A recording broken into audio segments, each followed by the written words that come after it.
very recently I did a live commentary video where I played Cyberdarks, and boy did I get a lot of feedback on my deck list there. Some of it was just not very nice, but a lot of it was constructive, and I've taken many of the things that people said, and I'm trying to build a better deck here. So I built a very aggressive Cyber Dragon deck, or Cyber Dark deck, sorry, not Cyber Dragon deck. But it revolved around Brilliant Fusion and Gofu and Link Summoning and all that kind of stuff. But I think I realized that the best way to build this deck is actually just as like a mid-range deck where you just play cards for lots of value. So that's so weird. I've never actually played Pod Duelli here. So we don't really need to grab a monster because we have Cannon. That might not be terrible because we can go Cannon, equip something, they attack, we can send Claw, and then summon Horn. Okay, we'll add the Horn. But so this is a lot more of a mid-range deck, and what I mean by that is that it has just a lot of good normal summons and trap cards. And mid-range is a word that really isn't seen a lot in Yu-Gi-Oh! It's seen mostly in other card games, but our first turn opening isn't going to look spectacular here. It's pretty much just going to be summon a Cyberdark, equip a guy, set some traps, and pass. But it does a lot more in terms of momentum than a lot of the other rogue decks right now. Not really counting Zoo and stuff, because those decks are going to be better than this one anyway. But also Ghost Dagger really hurts right there. Do we set the Twin Twisties? I don't know. Probably.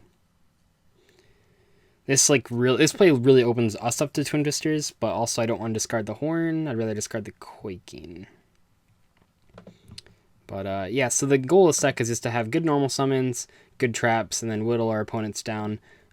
Especially when you can get to the field spell, it's actually really hard to deal with Cyber Dragons, in my opinion at least, because they're all basically mini Cosmos spaceships. If he sets 2 and pass, we're going to win, probably. I'm sure he'll do something else, but he's playing Cyber. What? That's kind of unexpected. I wonder if he's playing the same deck here. But I suppose we wouldn't know what version of it he was playing. Because if he had Claw or Cannon, he definitely would have activated it there. Also, what am I doing? I thought he was ending. I didn't realize he was attacking. That's rough. Ooh. Heavy Dust Storm. See, that's why a lot of people like Heavy Dust Storm. Hasn't had any success in North America, but a lot of people in Europe played it. I don't like it for this reason. If he would have had Twin Twisters, I would have just lost right there. Because he had Heavy Dust Storm specifically, I'm in a really good spot. Lost Win is surprisingly garbage against this matchup in this mirror match. But it is good in the sense of other matchups because it's a high value card. It gives you 2 negations for 1 trap, and more importantly possibly is that it halves the attack and defensive monsters. One of the things that I found was a problem with my earlier version of Cyber Dragons is that it basically had no spot removal. You can obviously equip Claw, and then that's sort of spot removal because of Elder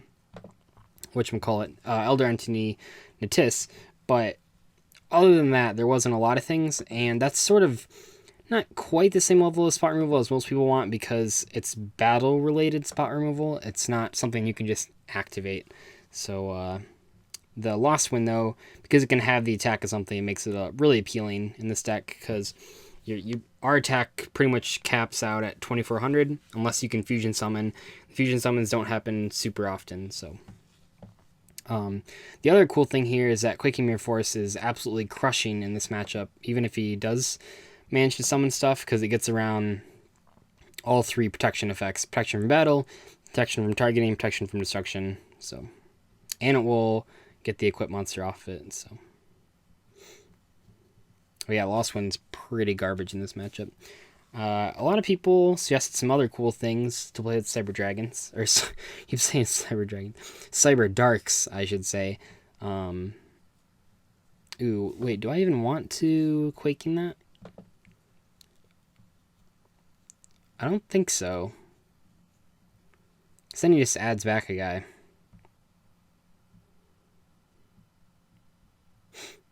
Maybe that was worth Quaking. So I didn't say anything in the Tis, though. Black Salvo, that's pretty good value right there, I'll be honest. We can't target that thing, so maybe it's not that good value. We can Black Rose the field, and that's kind of cool. That's really bad, actually. This card special summon level 5 monster. Oh, and it has to target special summon. I wonder why he wouldn't send something with this. Seems kind of like a bad choice. Do we just crash here? That seems bad too. He doesn't really have anything, so I suppose I can just pass. Black Selva doesn't really do anything because blowing up his thing. Yes, surprisingly, the Cyberdark cards themselves are pretty bad at killing Cyberdark cards, but luckily, got the Quaking Mirror Force in here. I just rather get like a little more value out of it. Like if you can summon another guy, yeah, that's pretty good. He has nothing to equip, though. Yeah. They are mandatory effects. Alright, so he's going to bounce it, which won't really accomplish anything. Unless he was just showing me that he has Cyberdark Keel. Yep. Doesn't really do anything.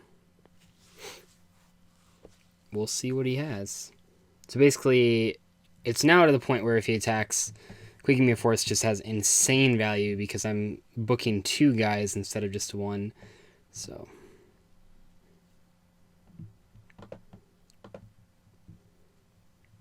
yeah, definitely holding on to it there was the right play.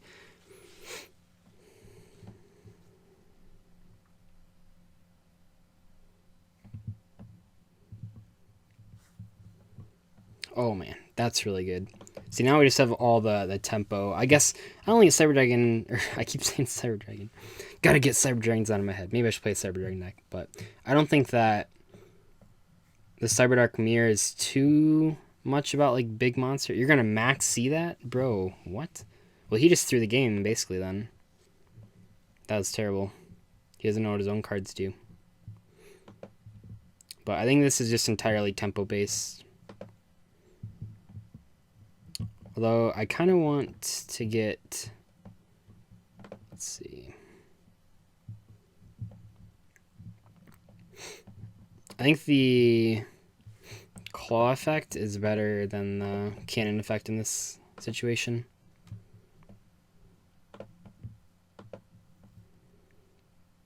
And I think I'm going to send the Predaplant guy because the Predaplant guy can then get me to Overload Fusion because I almost have... Well, if he kills this board, then I have 5 Cyber Darks in the grave, so. And this is piercing as well, which is really good.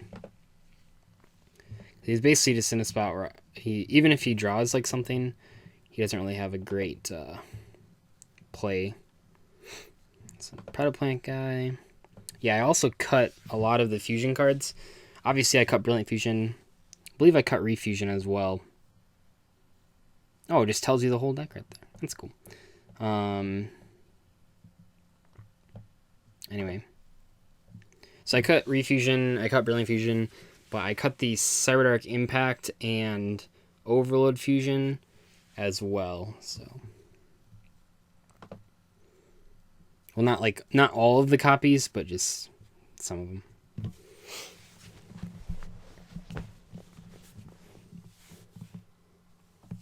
Yeah, see, he's just in a really terrible spot. This is a good example of probably when Future Fusion is going to be trash because it doesn't do anything. That's not good. You usually want to play cards that actually do things. So, see, he's at 4,800. I have 1, 2, 3 guys in grave.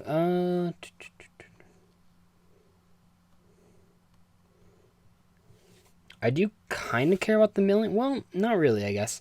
Million doesn't really do anything. It's when he summons the dude that's going to matter. I mean, I guess I just want this. Well, I can just push for... I'll just push for damage.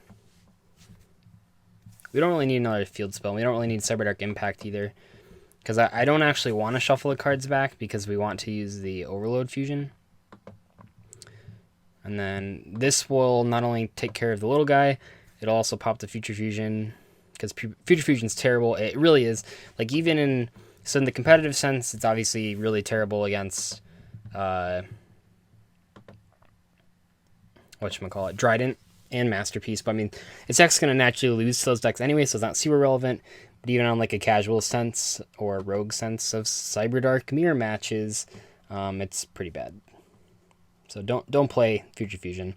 It's just like it's sort of like cards along the lines of Card Trader or Shard of Greed, where if you play a card that doesn't do anything when you activate it and it just sits there, that's not a good thing. And it's different from cards like Upstart Goblin, because those don't do, they might not do like a lot, but they just replace themselves, where Shard of Greed and Future Fusion, all those cards, like, they don't do anything when you activate them, and they can just destroy them.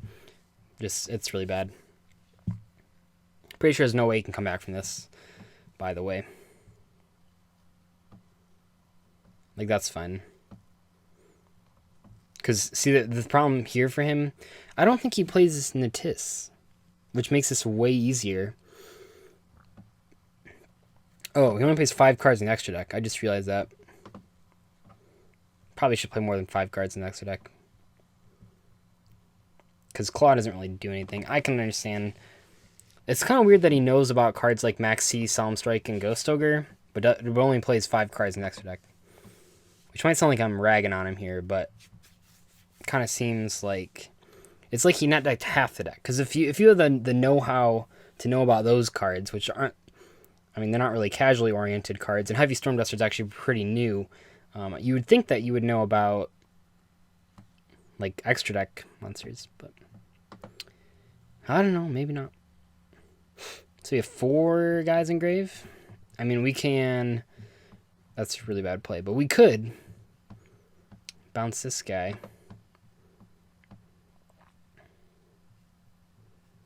Oh, I mean, I guess if we know he doesn't play Natis, we can just do this.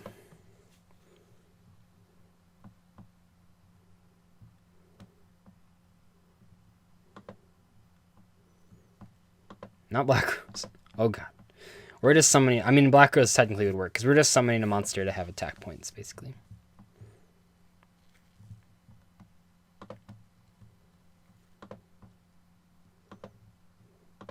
Man, yeah, so you can definitely see how this deck is a more control-based deck with the steps we've taken here.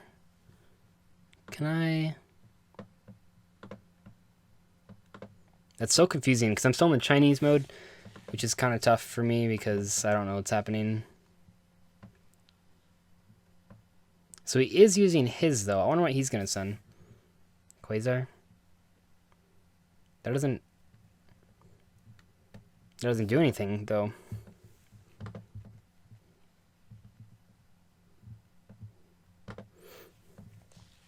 This will put it to like 0 attacks, so it dies.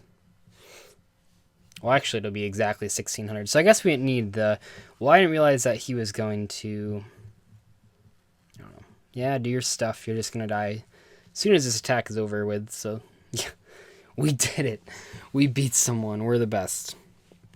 But you can see how this deck is like a much more control-oriented deck without the Brilliant Fusions, without the Gofus, cards like that, because those cards weren't very good. I mean, obviously in the very last video, I talked about why I hate Gofu, even though people think it's like kind of decent. I don't think it's very good, especially not in this deck, because little did I realize that you don't really have to special summon from the extra deck here, and it's better to just avoid those cards entirely, but that's neither here nor there.